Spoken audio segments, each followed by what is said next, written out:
عمران خان کی پارٹی پاکستان تحریک انصاف کے ہزاروں کارکن 26 نومبر کو اس مقام پر جمع ہوئے. اسی شام حکومت کی جانب سے ایک گرینڈ آپریشن کیا گیا جس کے بعد یہاں جمع کراؤڈ منتشر ہو گیا. لیکن یہ سب اتنا سمپل نہیں تھا کیونکہ اس آپریشن کے بعد پی ٹی آئی اور حکومت کی جانب سے مختلف دعوے سامنے آ رہے ہیں.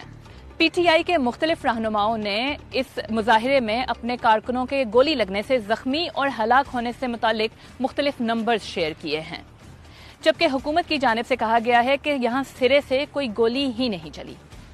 تو سمجھتے ہیں کہ ہلاکتوں کے حوالے سے یہ کلیمز آخر کیا ہیں. پولی کلینک کی انتظامیہ نے بدھ کے روز بیان جاری کرتے ہوئے اپنے ہاسپٹل میں کسی بھی ایسے فرد کی لاش لائے جانے کی تردید کی تھی جس کی ہلاکت مبینہ طور پر مظاہرین کے خلاف ہونے والے اس آپریشن کے دوران ہوئی. تاہم بی بی سی کے پاس موجود ہاسپٹل کے ریکارڈ کے مطابق 26 نومبر کی رات پولی کلینک ہاسپٹل میں کم از کم 3 افراد کی لاشیں موجود تھیں جن کی ہلاکت گولیاں لگنے سے ہوئی تھی، اور ان میں سے بھی 2 کی ہلاکت ہاسپٹل میں ہی ہوئی تھی.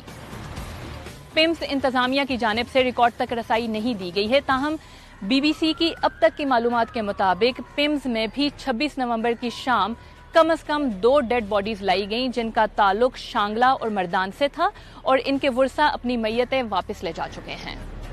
احتجاج ختم ہونے کے بعد زخمیوں اور ہلاکتوں کے حوالے سے ان کلیمز کے بارے میں مزید جاننے کے لیے بی بی سی نے اسلام آباد کے 2 سرکاری اسپتالوں کا رخ کیا.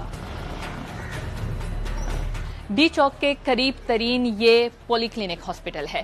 بی بی سی نے اس ہاسپٹل کے رجسٹرز میں ان زخمیوں کا ریکارڈ دیکھا جنہیں اس آپریشن کے دوران گن شاٹ وونڈز کے ساتھ یہاں لایا گیا. ان کی تعداد 28 تھی، اور یہاں کئی ڈاکٹرز اور طبی عملے نے یہ تصدیق کی ہے کہ ان سب کو ان کے فرینڈز، فیملیز یا خود پی ٹی آئی کے ورکرز بھی سرجریز کے فوراً بعد ہاسپٹل سے لے گئے. یہاں موجود کئی ڈاکٹرز نے بی بی سی سے بات کی ہے اور انہوں نے اپنا نام ظاہر نہ کرنے کی شرط پر یہ بتایا. ہم نے آج تک ایک رات میں اتنی سرجریز نہیں کی ہیں جتنی آپریشن کی رات کی گئیں. بعض زخمی اس قدر تشویشناک حالت میں آئے کہ انہیں اینستھیزیا دینے کا انتظار کرنے کی بجائے ہمیں سرجریز شروع کرنی پڑیں. بہت سے مریض ایسے تھے جن کا خون بہت زیادہ بہہ چکا تھا. ہمارے پاس گزشتہ رات کم از کم 45 اور 55 کے درمیان ایسے شہری لائے گئے جنہیں گولیاں لگی تھیں.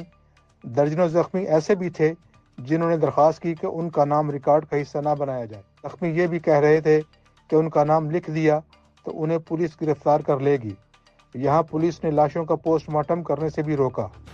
پیمز اسلام آباد کا مین ہاسپٹل ہے. یہاں سیکیورٹی کے غیر معمولی اقدامات دیکھے گئے. یہاں وارڈز، ایمرجنسی رومز اور باہر کے ان دروازوں پر پولیس اور رینجرز کے اہلکار تعینات کیے گئے تھے.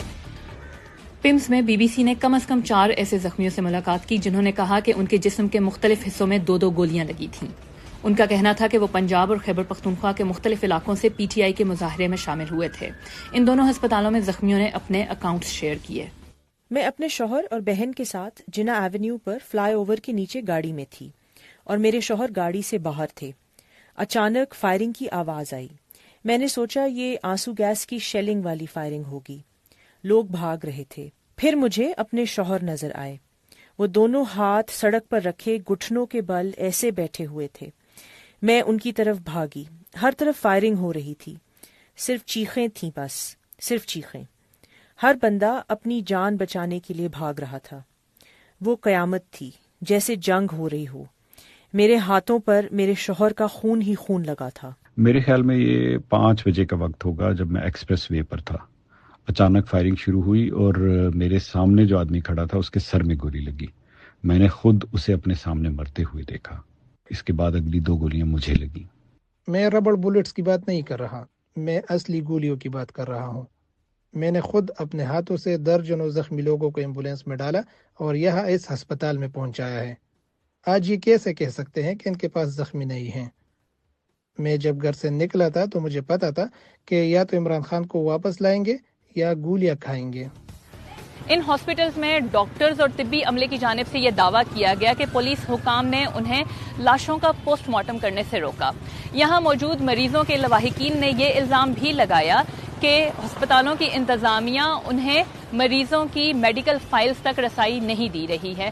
بی بی سی نے ان تمام الزامات سے متعلق اسلام آباد پولیس، پولی کلینک کی انتظامیہ اور یہاں پمز کی ایڈمنسٹریشن سے رابطہ کیا۔ پمز انتظامیہ نے کہا ہسپتال میں تمام زخمیوں کا علاج کیا جا رہا ہے، تاہم انہوں نے دیگر سوالوں کا جواب اب تک نہیں دیا۔ لیکن اسلام آباد پولیس اور پولی کلینک کی جانب سے لاشوں کے پوسٹ مارٹم اور پولیس کے دباؤ سے متعلق کوئی جواب نہیں دیا گیا۔